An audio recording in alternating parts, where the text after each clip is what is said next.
न पश्यन्ति जन्मांध कामांध न पश्यन्ति मदनत्व न पश्यन्ति हाथी दोषान न पश्यन्ति। दर्शकबंधु संसार में 4 जन अंध होता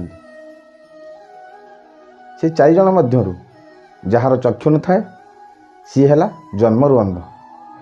चक्षु नथिबा व्यक्ति जन्मरु अंध होता है किंतु चक्षु थाई 3 जन था अंध। से माने होउसंती जे कामांध माने कामना रे सबले बुड़ीकी रहे, भोगरे बुड़ीकी रहे, विलास बुड़ीकी रहे, से व्यक्ति संपूर्ण रूपे अंध होता है। ताकि आखि के आउ किछि देखा जाए ना, केवल कामना वासना ये जिनस ही देखा जाए।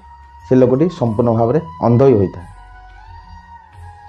तृतीय व्यक्ति जी सब मुँह बड़ा करे, अहंकार गर्व निजक सब सर्वश्रेष्ठ मन करे, से व्यक्ति भी संपूर्ण रूप अंध होता है। संसार रे ताकू सबुजाक वस्तु निजठू छोट लगे बा निजठू से हीन मन करे, से व्यक्ति संपूर्ण अंध होता है। ये संसार रे सब मुँह बड़ा अहंकार गर्व, जे गर्व अहंकार बुड़ीकी रहे, से व्यक्ति भी संपूर्ण अंध होता है। चतुर्थ व्यक्ति हूँ जे प्रत्येक कार्य रे जेकोसी कार्य हो, छोट कार्य हो कि बड़ कार्य हो, जेकोसी कार्य रे निजर स्वार्थ को जगे, निजर स्वार्थ को आग देखु था।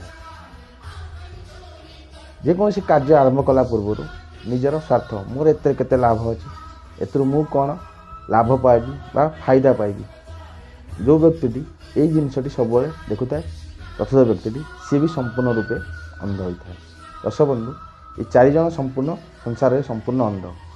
चक्षु न थाई भी जड़े अंध होता है, सी जन्मरु अंध। अत्यधिक कामना जे बुड़ीकी रहे सी भी अंध। ये सब गर्व अहंकार निजक मुँह बड़ मन करे, सी भी अंध होता है। चतुर्थ व्यक्ति होती निज स्वार्थ को जगुवा लोकटी संपूर्ण रूप अंध होता है।